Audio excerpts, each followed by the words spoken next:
Greetings, race fans, and welcome to today's top split action from the Radical Esports Cup, presented by RaceSpot TV. JR Gregory here with you on the call, along with my partner, Racing Ron Mons, and our producer, Rodamiro Agustin Cisneros. As 2026 Season 1 arrives, what better place for the new season to open than Sebring International Raceway? This facility began life as Hendricks Army Airfield from 1941 to 1946, and when World War II ended, gearheads do what they do when they see acres of unused tarmac, and that is create a racetrack. The guilty party here, an engineer by the name of Alec Ullman, who strove to build an American racing facility to rival Cirque du Soleil in France. First endurance race was held way back in 1950, and since that time, Sebring has played host to Formula One, as well as the WEC, IMSA, ALMS, Camel GT, Trans Am, and many, many more. Today's configuration, 3.7 miles, just over 6 clicks, 17 corners, a record of 141,800 was set in 2019 by Kobayashi in a Toyota LMP1 machine. And Ron, taking a look at our schedule going forward here, this season's schedule takes us to seven, count them, 7 past or present Formula One circuits, plus a couple of sports car classics, including Mount Panorama. And like many of these, Sebring really lets these radicals shine. Yeah, I think this is an absolutely amazing track to start off what's going to be my 13th season of covering Radical SR10 action here on the iRacing platform. This track is so much fun in these cars. I've gotten the opportunity to even race in some of these broadcasts and splits at Sebring, no less, and what a fun track this is for these cars. It puts on some amazing racing. Last season, in Season 4 of 2025, we saw an absolute banger of a race here. Photo finish at the very end, some brilliant racing, and expecting the same at what's going to be an awesome calendar. Alton Park, another Radical SR10 Classic. Catalunya, that's going to be new, along with Autodromo Hermanos Rodriguez down there in Mexico City. The return to Daytona, a return to Long Beach a year after its last appearance. Rudskogen, the free track that always puts on a unique form of racing. Another classic in the form of Brands Hatch. A new track in the form of Charlotte, along with the Circuit of the Americas down there in Austin, Texas for Week 10. And then Bathurst at Monza to bring this season to a close. Lots of draft-heavy tracks, lots of ones that are rather technical. This is a well-rounded, very well-balanced schedule, and I think we're going to be in for maybe the best season of Radical SR10 action that I've ever had the opportunity to cover. Yeah, absolutely. I'll tell you what, I'm circling that Charlotte road course race on that schedule. The curbs at that place, if you've driven it, are probably enough to hide one of these radicals behind. So it'll be interesting to see how they handle those.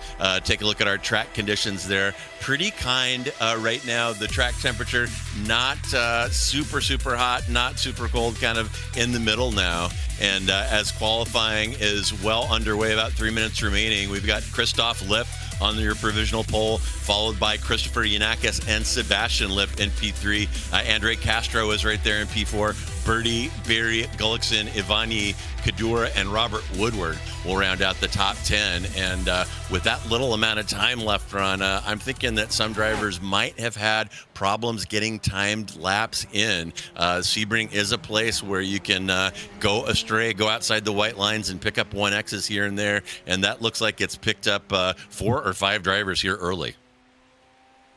Yeah, it is very easy to do here at Sebring. When I talked about this track being a match made in heaven for this car, I still think that rings true, but it is a very tough cookie to try and crack here. Heavy braking zones that are going to make it tough every single time you head your way off into the hairpin at the top end of the track. Heading off through Tower Bend here, turn number 13, aptly numbered turn number 13. You're going to head your way through there and overcook it a little bit. That falling anvil will crash right on top of your head.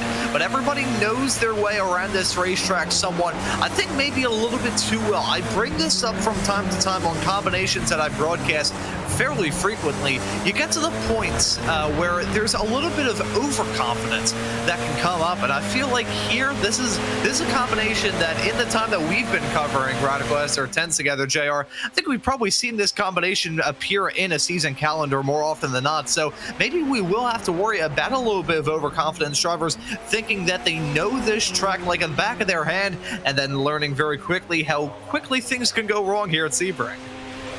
Too right, Ron. And another thing about a track like Sebring, where most of the drivers have thousands and thousands of laps, are the competitiveness. I'm looking at the timing tower right now. My top 11 cars on the timing tower currently separated by only 0.74. So it's not a track where putting in extra practice is really going to differentiate you from the other drivers, because everybody has a ton of experience out here. And as the qualifying session winds down, I'd like to remind everyone that this is not a private or league event. We are broadcasting the iRacing officials here, top split at 2100 GMT, as we do every Friday. So if you'd like to give these radicals a whirl, practice up, show up, and sign up. If you make the top split, you can appear on Racespot TV and the official iRacing YouTube channel alongside some of the best radical drivers in the world. And if I've said it once, Ron, I've said it 100 times.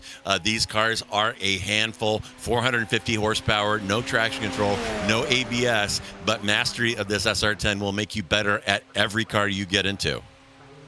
You know, we get to see a lot of these racers hit the track, and not just these cars, but a wide variety of different machines as well. Take our pole sitter, James Berry, for instance. He's a driver that, of course, I've gotten the opportunity to cover here in these SR10s. He's won 4 championships here in the officials, but he's also a driver that I've seen do incredibly well in Formula Ford machinery here on iRacing, a past champion of many other Formula Ford series that I've gotten the opportunity to cover myself. Another driver who's done good in Formula Ford machinery, both in the sim and in real life, is your reigning Radical SR10 champion, 2-time champion, in fact, of Andre Castro. He's got that #1 on his race car for a very good reason. Real life racer with NASCAR and open wheel experience, a past Team USA scholarship winner as well. He's really coming to his own here in these radicals. Only qualified in 7th, though, as a checkered flag come out in qualifying. Yeah, Castro loving that new livery on that car, looking pretty sweet, and playing homage, of course, to his home country, the U.S. But we're going to have that starting grid for you here just a second, and this is going to be a banger. So many passing opportunities at Sebring, so much speed, and the slipstream going to play a role. But there is your starting grid. James Berry will occupy the front row alongside Christoph Lipp, Yanakis, and Sebastian Lipp behind them in row 2. Then it's Tim Berti next to Havard Gullikson in 5 and 6. Andre Castro will line up next to Kjetil Larsen in 7 and 8. Peter Avani will line up next to Samir Kadura in row 5. Then it's Kyriakopoulos next to George Gonzaga in 11 and 12. 13 and 14, we'll see Chris Betts line up next to Robert Woodward. Aaron Sipos will line up next to Heinz Braun in 15 and 16. Ole Gullikson will line up next to Gabriel Berger there in row 9. And Ron, keep an eye on Heinz Braun all the way back there in P16. He has got a lot more pace than that normally, and he is also capital A aggressive. So Braun is going to be looking to slice and dice his way through this field without a doubt. And as we wait for the lights to come on, it looks like Kyriakopoulos here holding up the show briefly. When he gets that car gridded, we should see some lights come up and get this one underway. And remember, 450 horsepower, no traction control here. So job one, get these cars off the line cleanly, get them woed up, and get through turn 1 without incident, which is always a challenge at Sebring. And here we go. We are underway. You see Castro popping out there. Might have been held up by somebody in front. Not a lot of shuffling so far. Castro hanging in. It is Berry from Lip. Looks like Gullikson lost his spot there from Yanakis, from Larson. And as we sweep through that bumpy turn 1, everybody looking pretty good. Little dive down the inside of turn 3 there. A place that we sometimes see some action, especially early, but a good start by this field today.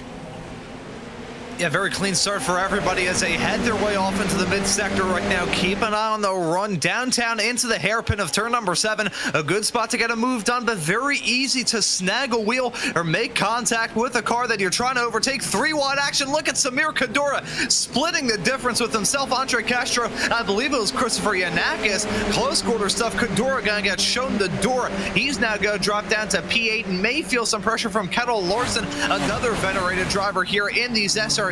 This is a stacked field of racers that we've got out there on the racetrack, as they're still duking that through the top end. as you see some paint being exchanged out here. These drivers aggressive out of the box. These cars are very light. It does take some time to get heat into the tires and get your maximum traction, but with the cars packed together like this can be an opportunity to make moves early. And I told you that Heinz Braun was going to be slicing through the field. He is up 6 currently in P10 as we take a look at Andre Castro right there, trying to make up for a qualifying that probably is a little lower than he wanted as he begins his title defense. Yeah, and off the back of 2 championships in a very intriguing fashion. It was the story of consistency last time out and the story of dominance the season before.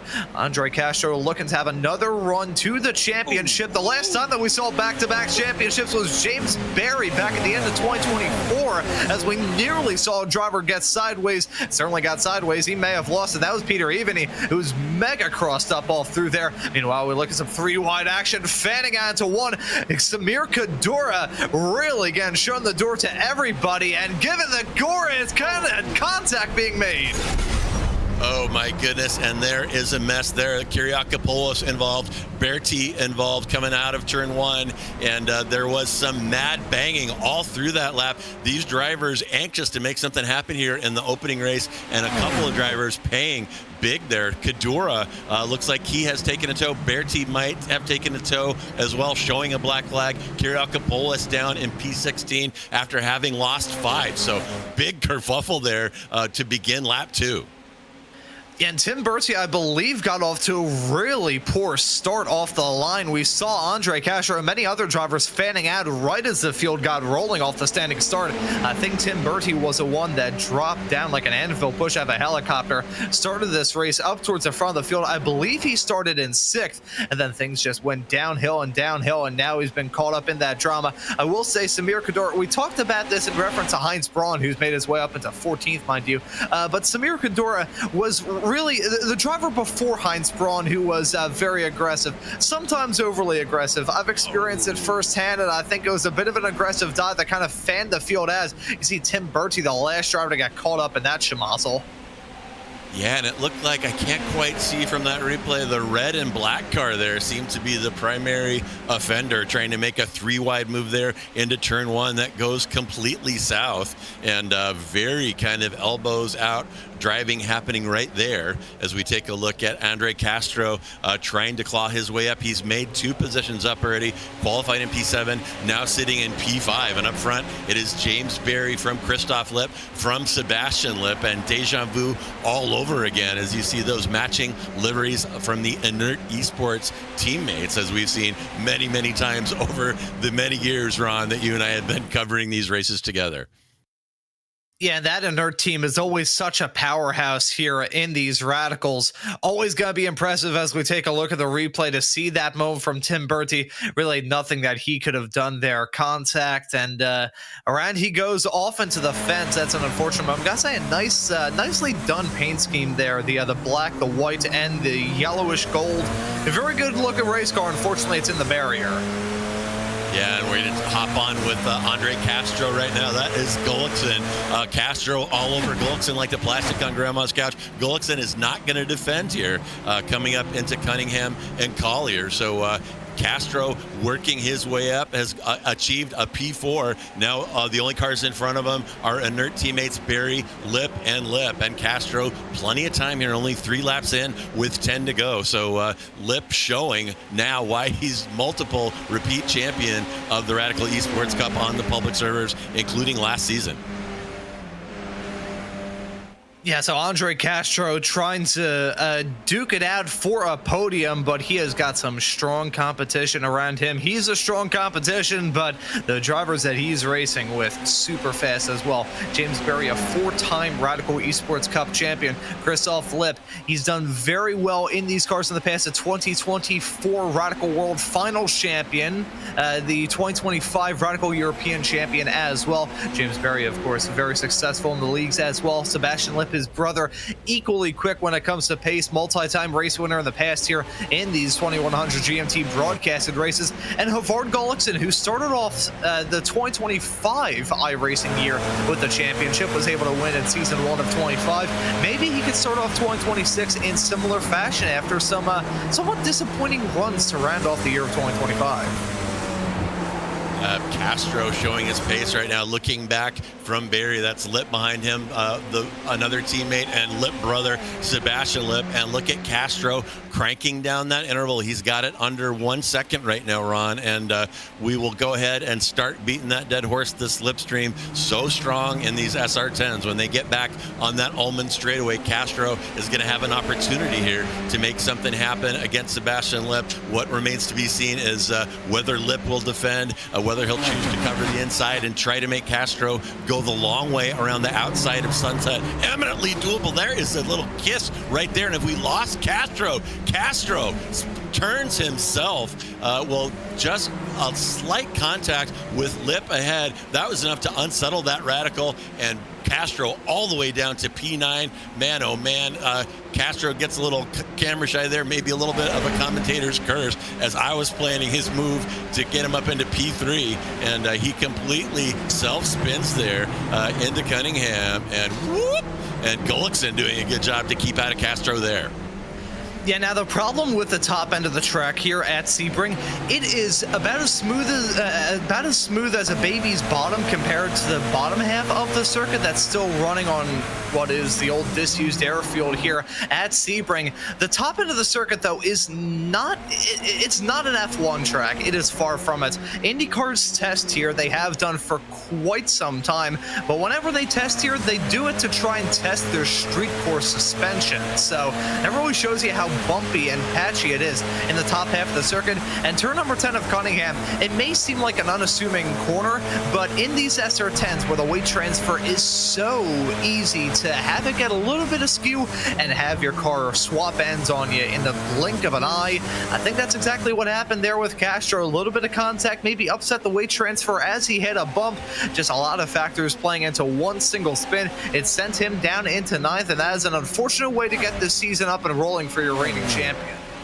Yeah, Castro really had something going there. I know that he wants that back, maybe pressing a little bit too hard against Lip ahead, and you saw him crank that interval down. He took almost a full second out of Lip on that lap, and looked like he was going to challenge for the victory. But as it is right now, Castro now sitting in P9, which represents a loss of 2 qualifying positions. He still has time, but far less likely for him to get on the podium, much less the top split. And here's our battle for 4th. Christopher Yanakis is now up with Gullikson, and Yanakis is another one of our drivers out here who, let's say he is assertive behind the wheel of this SR10. If Gullikson gives him a sliver, he's going to stuff that SR10 down, and there we go, side by side. Yanakis and Gullikson, you hardly ever see contested entries right there. And let's see what kind of run Yanakis is going to get. Here we come out of Le Mans onto the Ullman Straight, and as I said, watch that interval right now. Watch it drop as that toe goes to work. Yanakis is going to have a crack here. Gullikson will move over and cover the inside, making Yanakis go the long way here. Possibility for a switchback as well. Looks like Yanakis has that on his mind, and they're going to be side by side down the pit straight. Yeah, and let's see how this drag race works out. Will it go the way of Yanakis, who may be stuck on the outside heading downtown to turn number 1, or will it go the way of Gullikson, who's going to have the line advantage? And keep an eye right in tow. Peter Evany in that snot green number 7 car gonna try and fling a boogie into this battle, side by side battling, continuing into 3. Yanakis goes for the dive, and that will make it stick. So into 3, the driver of the 3 car in the form of Gullikson gonna drop down to 5th, and now it is a 3-car tussle for these final 2 spots inside the top 5. Yeah, too right, Ron. And as you said, Evany, nothing to sneeze at, as Gullikson has got to deal with him next as they storm down into the old hairpin here. And, well, I call it the old hairpin because I went to this track in high school, and and I'm old. But in any event, back to the racing action. Up front is still Barry from Lip, and those three have driven off. They have dropped Christopher Yanakis, as you can see from our timing tower there, the tune of 3+ seconds. So our podium driving away. Castro's incident kind of broke up the train up front, and we'll ride along right now. Looks like we're with Berger, I want to say.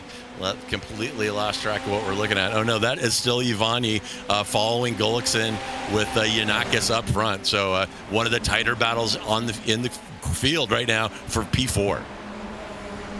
Yeah, so still keep an eye on this battle as the teammates farther up the road have pretty much just driven off into the sunset. Big gaps forming between Sebastian Lip holding onto that final podium spot in third, and Christopher Yanakis, who I think is less worried about catching up to Lip as he is a challenge from Gullikson that he's probably going to expect as they head their way down the Ulman straightaway. They chase each other's tails nearly into the fence. Gullikson goes for a commanding move into Sunset Bend. He's going to make it stick both a slow exit. Yanakis going to fight back and keep an eye on Ivany in that car. He's going to try and get involved in this battle sooner rather than later himself, especially if these two come to blows. Side by side once again through turn number 1. Deja vu to 1 lap ago. Gullikson going to get the nose out in front. However, it is still not over. Yanakis fighting back on the outside into turn number 3. Who's going to win out in this fight? Will any of them win out? There you can see Gullikson gets that P4 spot as Yanakis and Ivany now look like they're starting to dance. Wow, that's some fantastic driving right there. Yanakis tries to slam the door in Gullikson's face coming off the back straight.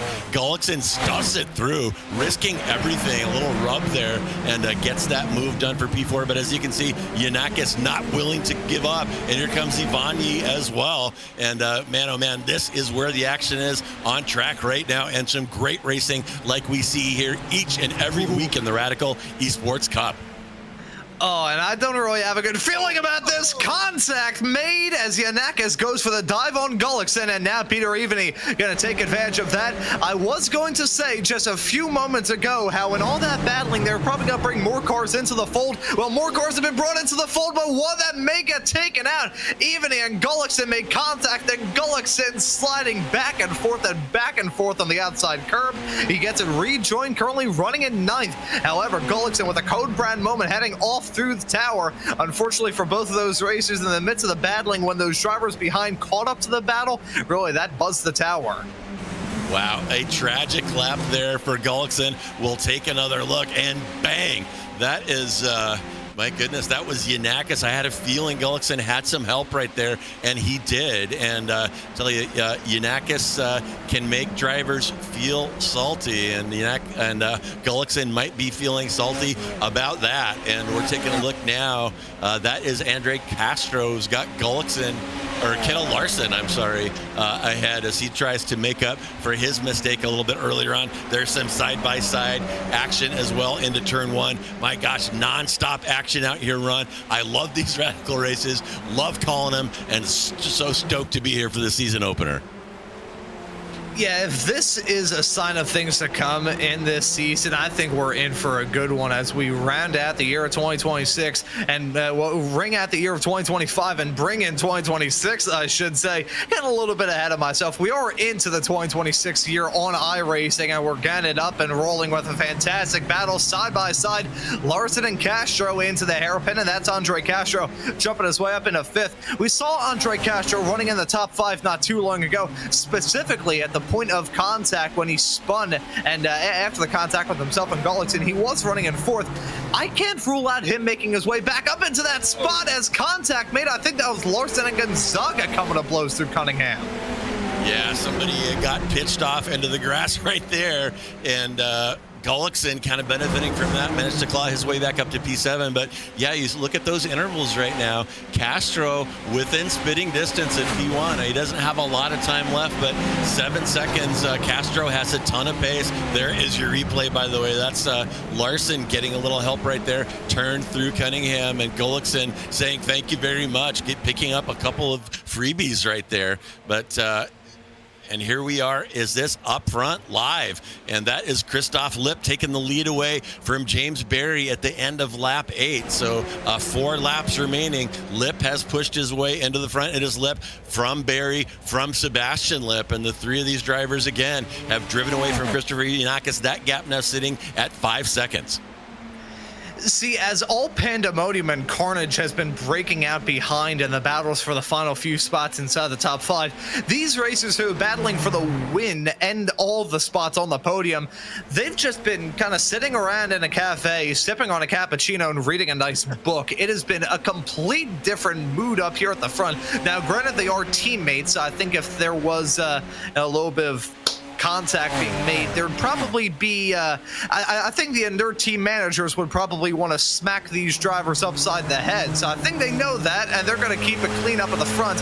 But it just shows you the completely different mood going on here. It got the battling up at the front, which is just occasionally changing spots. It's calm, it's relaxed at the front, it's totally tame, and then you go behind and I'm going to invoke a bit of Philly sports terminology. That's basically what's like in the streets of Philadelphia whenever one of our teams wins, loses, or does anything. It's just pure pandemonium. Yeah, it's been an absolute mosh pit from P4 back, aggressive, driving, door banging, trading paint. And man, oh man, these drivers are going for it. They're wanting to set the tone here early as week 1 of 2026 gets underway at Sebring. I was expecting a good one, Ron. This one has lived up to it 100% as we watch Chris Vetz looking ahead at Gonzaga, Larson, and Gullickson, a little train having formed up right there. And there is James Berry. He's got about a 2/10 gap ahead to his teammate Christoph Lipp. The 2 of them pulling away a little bit from brother Sebastian. You see about an 8/10 gap behind Berry back to Sebastian. So this contest up front between Lipp and Berry, no means over. And Berry going to take a little peek here on the inside of turn 1. Remind Christoph that he's right with him, that he has the same pace, and that Christoph needs to keep his eye on his rear view for this, because this fight for P1 not over. Yeah, as much as I said that these drivers are teammates, yes they are, but there's no teams championship in the officials, so they're going to be going for all out glory, and I think all of them have their own little different initiatives. After a comparatively disappointing 2025 for James Berry, where after winning 3 straight championships to bring out 2024, just things didn't really go too well for him. Was in the championship battle at times, it just didn't work out too well for him to try and return to championship form. I think James Berry is eyeballing a 5th crown here in the Radical Esports Cup.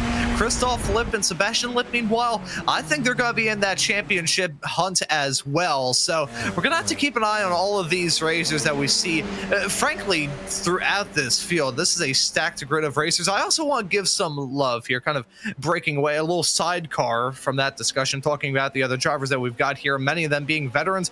Robert Woodward has been racing in these cars longer than I have. In fact, first time I ever got the opportunity to broadcast was in these cars, and I got to look back on a broadcast where a commentator pulled off probably the most unfortunate commentator's jinx I've ever heard in my life about Robert Woodward. Fortunately for him, he got caught up in that moment with himself and Gabriel Berger in that replay that we just saw. But Woodward, returning here in this series, he pops into these top split races occasionally, and whenever we do, it's always nice to see him out there on the racetrack in that pink BWT car. Yeah, and as you said, the game of leapfrog coming off that Ullman straight into Sunset. Switching again are Berry and Christoph Lipp. Christoph fighting back a little bit here, though. Looks like we may have a side-by-side entry up here into turn 1. And yeah, you can kind of tell, Ron, when Berry has set his mind to making a run at the season title, because he's fast, he's talented, but to keep up with the likes of Christoph and Sebastian Lipp, to keep up with the likes of Andre Castro, it takes work. They are practicing, they are grinding laps, they're looking for hundredths of a second to be competitive at the pointy end of this Radical Esports Cup field. So they're doing a lot more to prepare than just showing up on race day. Oh, and a big move by Christoph Lipp. That's not going to work. Washes out a little bit, and so common right there. You wash out on entry, set yourself up for the switchback. James Berry making that easy switchback out of the hairpin. And as a side note, for Christoph Lipp fans, every time you take one of those huge dives, you put heat in the tires. It takes time for him to recover from that, and you kind of get a limited number of that kind of aggressive move. And right now, Lipp has got about 2.5 laps remaining if he wants to get Barry back, and just took a big bite out of his tire life on that one.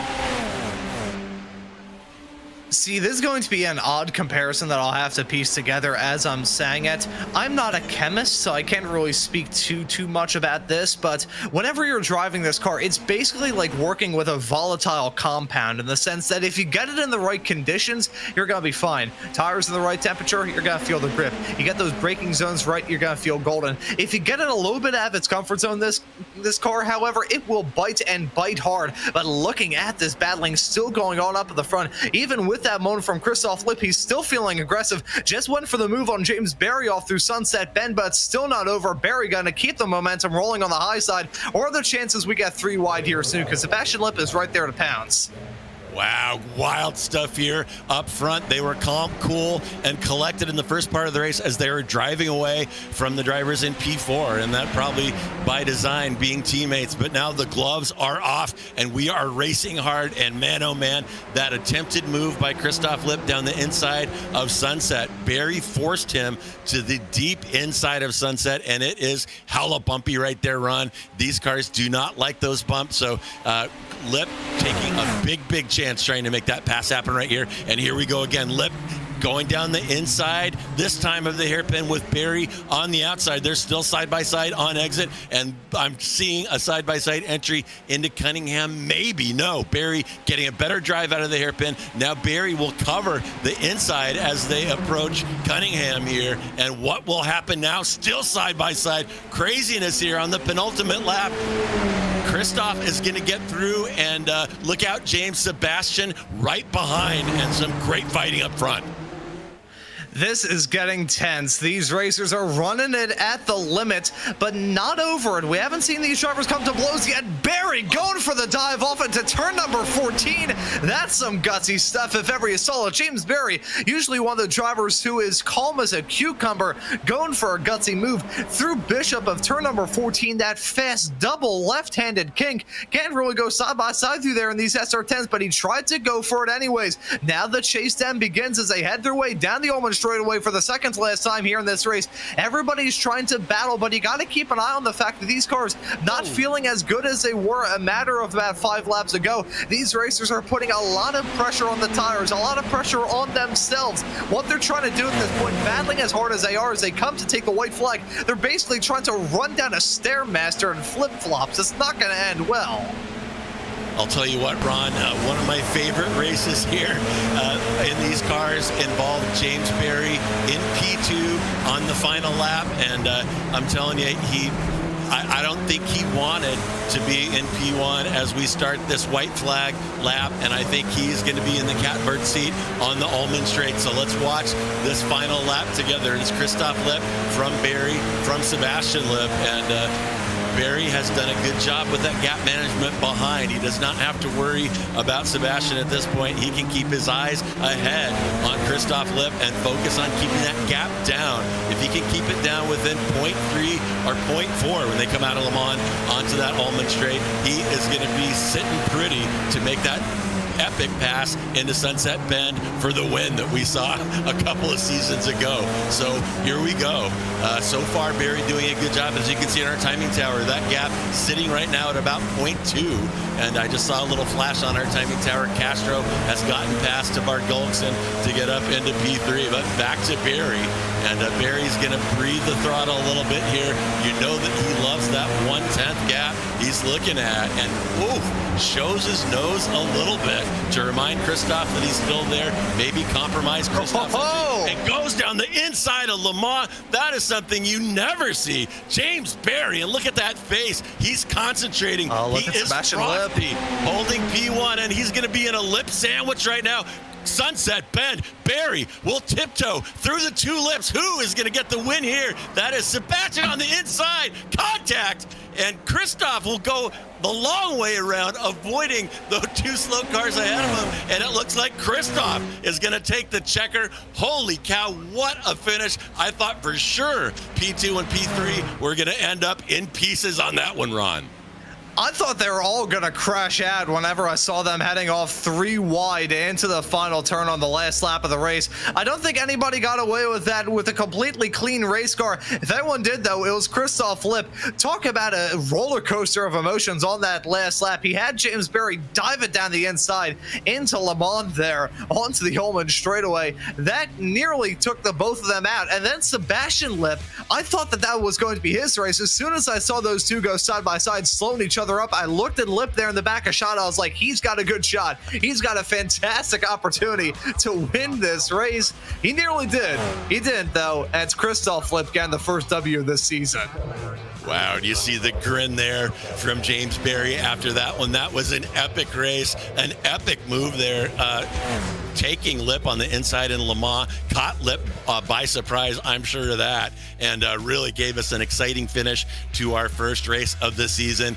Oh my gosh, what a fantastic race, and no surprises, folks. If you love sim racing, you got to be here on RaceSpot on the iRacing channel every Friday, 2100 GMT for more of this. But here are your results. Christoph Lipp wins a thriller from James Berry in P2. Sebastian Lipp rounding out the podium. Then it is a hard-charging Christopher Yanakis with a couple of paint swatches from different cars attached to that number 8 car. Then Peter Ivani will round out the top 5. Andre Castro, after looked like he had something going there early, made a small error, but fights back to P6. Havard Gullickson got punted there on Cunningham. I know everybody saw that. Ends up in P7. Then it's George Gonzaga, Kieto Larson, and Chris Vetz rounding out your top 10. Heinz Braun will follow in P11. Heinz not making the progress I thought that he was going to. It looks like he's only up 5. Expected a little bit more out of Heinz. And it's Aaron Sipos, Robert Woodward, who Ron was talking about earlier, in Lucky 13. Then Ole Gullickson in 14. Gabriel Berger in 15. Then Denis Kyriakopoulos in P16, the last car on the lead lap. Tim Berti a lap down in P17, and Samir Kadura involved in a kerfuffle there early, parks it, and finishes about 10 laps down. Oh my goodness, what a race. That was absolutely epic.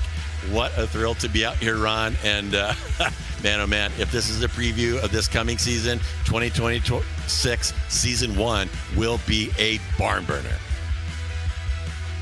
You know, I said right at the top end of this show that this was going to be an amazing track to get this season up and rolling, and I think what we just saw in that race proved it to be completely true. That was incredible. Had some of the best SR10 drivers here in the world competing at Sebring, and gave us one heck of a battle as we got to the end of this race. And even the battling that we saw a little bit earlier on throughout the early to mid portions of this race, the battling for the final few spots inside the top 5 was absolutely fantastic. Gonna have some frayed nerves as we head off to Alton Park in 1 week's time, but for now, I think we should just soak in the absolutely amazing race that we just saw here at Sebring.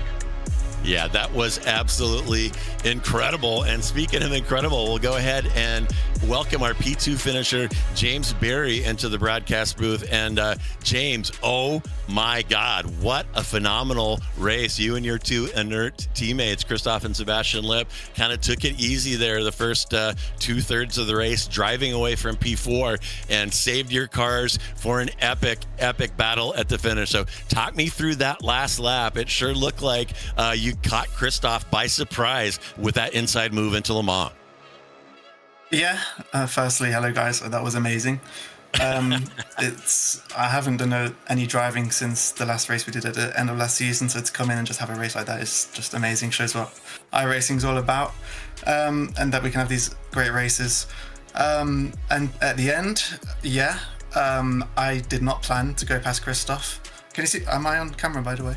Yeah, you're looking good, man. Yeah, good. First time had it. Yeah, I didn't expect to do that, but Christoph takes that really wide line into the last part of Le Mans there. And I don't do that myself. I take a tighter line.